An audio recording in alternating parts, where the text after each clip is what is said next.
கருணைக்கிழங்கு புளிக்குழம்பு செய்கிறதுக்கு கருணைக்கிழங்கு 1/4 கிலோ எடுத்து குக்கரில் ஹையில் வச்சு ஒரு விசில் வச்சுட்டு சிம்மில் 5 மினிட்ஸ் வச்சு வேக வச்சு எடுத்து வச்சுக்கணும். அதுக்கு தேவையான பொருட்கள்: புளி முதல்ல ஊற போட்டு வச்சுக்கணும், மஞ்சத்தூள் 5 கிராம், மல்லித்தூள் 10 கிராம், மிளகுத்தூள் 5 கிராம், கொத்தமல்லி தலைகள், மிளகாய்த்தூள் 5 கிராம், கருணைக்கிழங்கு பொடியாக வேக வச்சதை பொடியாக நறுக்கி வச்சுருக்கேன், சின்ன வெங்காயம், பூண்டு. ஸோ தாளிக்கிறதுக்கு கடுகு, உளுந்தம்பருப்பு, வெந்தயம், காஞ்ச மிளகாய், கருவேப்பிலை, இஞ்சி கொஞ்சம் தட்டி வச்சுருக்கேன். ஸோ இதெல்லாம் வச்சு எப்படி செய்கிறது அப்படின்ட்டு பார்ப்போம். முதல்ல புளியை நல்லா கரைச்சி எடுத்து வச்சுக்கணும். ஸோ அந்த சக்கையெல்லாம் வெளியில் போட்டுட்டு நம்ம இதே புளி தண்ணியில் மஞ்சத்தூள், மல்லித்தூள், மிளகுத்தூள், மிளகாய்த்தூள்,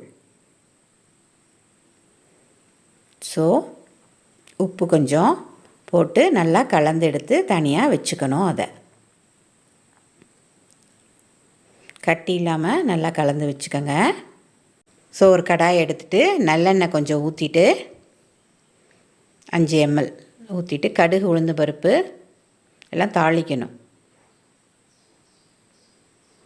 காஞ்ச மிளகாய், வெந்தயம்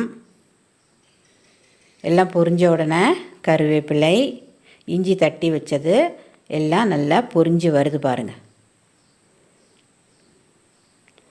ஸோ சின்ன வெங்காயம் 25 கிராம் எடுத்து வச்சுருக்கோம், அதை உள்ளே போடணும். பூண்டு 25 கிராம் எடுத்து வச்சுருக்கோம், கட் பண்ணி அதையும் உள்ளே போட்டு எல்லாத்தையும் நல்லா ஒரு கலந்து விடணும். நல்லா பொன்னிறமாக ஆகிற வரைக்கும் நல்லா வதக்கி எடுக்கணும். அதுக்கப்புறம் இந்த புளி தண்ணியெல்லாம் கரைச்சி வச்சுருக்கோம்ல, எல்லா தூளையும் உள்ளே போட்டு அதை நம்ம உள்ளே அதை மெதுவாக ஊற்றணும். ஸோ எல்லாத்தையும் நல்லா ஒரு கலந்து விடணும். கூட கொஞ்சம் வாட்டர் ஆட் பண்ணணும். அப்போ தான் அது நல்லா கெட்டியாகிற வரைக்கும் நல்லா வெந்து தானே கெட்டியாயிரும். ஸோ நல்லா கொதிச்சு வருது, நல்லா கொதிச்சிட்ருக்கு. ஈஸி, ரொம்ப ரொம்ப டேஸ்ட்டாக இருக்கும்.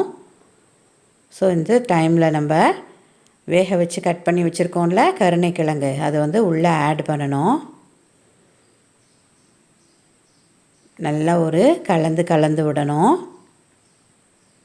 நல்லா ஒரு கொதி வரணும். அந்த டைமில் கொத்தமல்லி தலைகளை உள்ளே போடணும். ரொம்ப ஈஸி. கருவேப்பிலையும் கொஞ்சம் உள்ளே போடணும். நீங்களும் இது போல் செஞ்சு நல்லா என்ஜாய் பண்ணுங்கள். ஸோ இதான் நான் டிஸ்ப்ளே பண்ணி வச்சுருக்கேன் பாருங்கள். பார்க்கவே டெம்டிங்காக இருக்குது. Thank you guys. இப்போ பார்த்து முடிச்ச வீடியோ உங்களுக்கு பிடிச்சிருந்துச்சுன்னா லைக் பண்ணுங்கள், ஷேர் பண்ணுங்கள், கமெண்ட் பண்ணுங்கள் அண்ட் சப்ஸ்கிரைப் பண்ணுங்கள். பக்கத்தில் இருக்க பெல் ஐகானை ப்ரெஸ் பண்ணுங்கள். அப்போ தான் நான் போடுற வீடியோஸ் எல்லாம் உங்களுக்கு நோட்டிஃபை ஆகும். Happy cooking, share happiness and spread positivity. Thank you guys.